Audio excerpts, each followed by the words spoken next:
Tu as faim, mais pas de nourriture. C'est une faim différente. Une faim qui naît dans ta poitrine et s'infiltre dans tes pensées. Une faim qui grandit silencieusement, qui brûle lentement, qui enlève le goût des choses. Tu as faim d'affection, d'attention, d'un regard qui te voit complètement. Et soudain, quelqu'un apparaît, et cette personne te voit, ou du moins semble te voir. Il te dit tout ce que tu as toujours voulu entendre. Il t'enveloppe de mots doux, de caresses subtilement intenses, de promesses qui sonnent comme de la poésie. Tu as l'impression d'avoir enfin été trouvé. Et puis tu crois, c'est lui. Mais il y a quelque chose d'étrange dans cette histoire.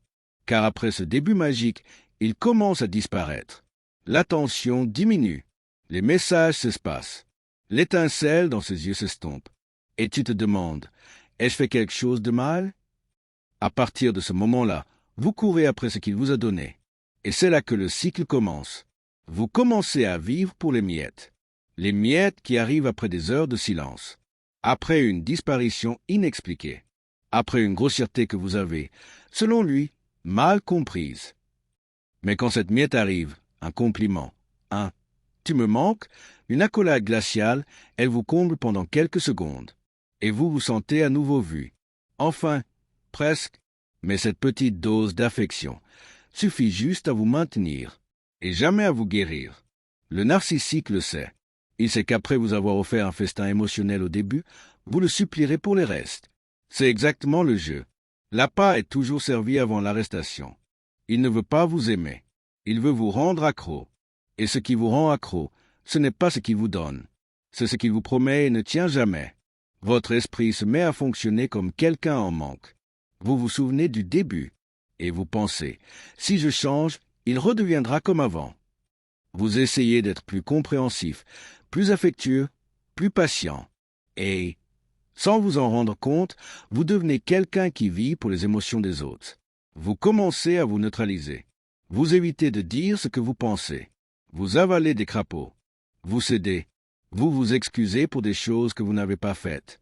Vous acceptez des insultes déguisées en sincérité. Et quand vous menacez de partir, il revient avec tout. Il revient avec ce discours charmant. Il revient avec des cadeaux, des souvenirs, même des larmes. Et vous tombez, parce que vous avez encore de l'espoir. Mais la vérité, c'est que ce retour n'est jamais par amour. C'est pour garder le contrôle. Il vous veut là, disponible, épuisé émotionnellement, mais toujours amoureuse. Car tant que vous serez confus, en manque et plein d'espoir, vous ne partirez pas. Vous vous sentez piégé, mais sans menottes, sans barreaux, sans rien de visible. La prison est faite d'attente. Et vous vous en nourrissez comme quelqu'un qui mâche du vent. Parce que le peu qu'il vous donne n'a de valeur que parce qu'il a presque tout pris avant. Le narcissique, en fait, vous entraîne. Il entraîne votre esprit à confondre douleur et affection. Il entraîne votre corps à réagir avec soulagement au moindre geste. Il entraîne votre estime de soi à accepter de moins en moins. Il vous entraîne à penser que c'est le meilleur que vous puissiez avoir. Et c'est la plus grande cruauté. Vous commencez à être reconnaissant pour les miettes, et à vous en vouloir plus. Maintenant, respirez profondément. Fermez les yeux une seconde, et répondez sincèrement.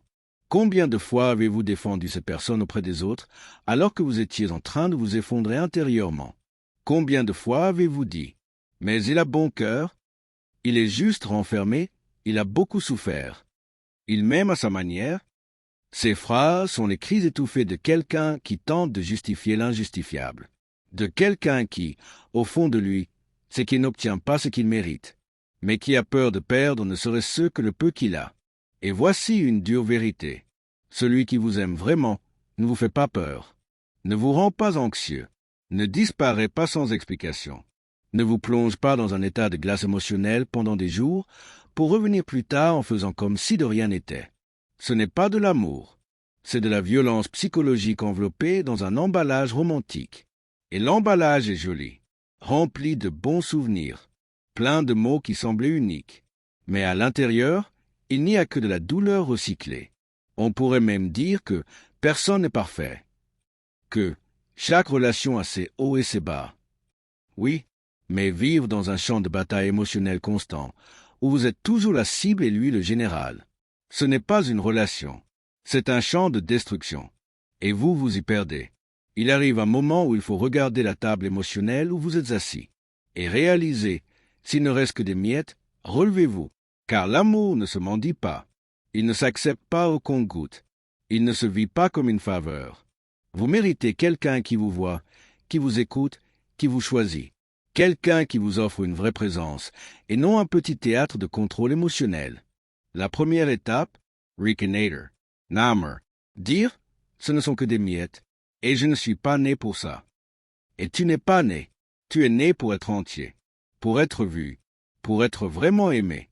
Si cette vidéo a du sens pour toi, si elle t'a touché d'une manière ou d'une autre, si à un moment de ta vie tu as ressenti cette faim émotionnelle, je t'invite à écrire dans les commentaires. Je choisis de me relever de la table des miettes. Et si tu es toujours dans ce cycle, toujours confus, essayant encore de comprendre comment tu as quitté le paradis pour atterrir dans ce désert émotionnel, ne te culpabilise pas. Tu as été trompé par quelqu'un qui connaît le manuel de la séduction toxique. Mais maintenant, tu te réveilles. Et ici, sur cette chaîne, tu ne seras jamais jugé pour avoir trop ressenti. Ici, on te voit, alors abonne-toi. Car dans les semaines à venir, nous continuerons à démanteler ces pièges émotionnels. Ensemble, reconstruisons votre amour-propre, votre force, votre lucidité. Vous n'avez pas besoin de vous nourrir de reste. Vous pouvez et devez vous nourrir véritablement. Arrêtez de quémander de l'amour là où il n'y a pas de pain. Vous n'êtes pas seul. Et le festin commence avec vous. Vous êtes-vous déjà demandé pourquoi certaines personnes semblent réussir facilement, alors que d'autres luttent pendant des années sans bouger? Qu'est-ce qui est différent chez ces personnes qui réussissent? Create a Successful Mindset est le livre qui vous montrera que le succès n'est pas une question de chance ou de hasard, mais de mentalité. Oubliez les mythes des formules magiques ou des raccourcis. Vous apprendrez ici à développer la façon de penser que les grands leaders, les entrepreneurs et les performants ont en commun. Imaginez vous réveiller chaque jour avec la clarté de ce que vous voulez réaliser, et plus encore, avec la certitude que vous y parviendrez. Le chemin vers le succès commence par la façon dont vous pensez et agissez, et créer un état d'esprit réussi est votre carte. Si vous êtes prêt à transformer votre esprit et votre vie, cliquez sur le lien ci-dessous et sécurisez votre copie de « Créer un état d'esprit réussi » dès maintenant. N'attendez plus, le succès commence avec vous.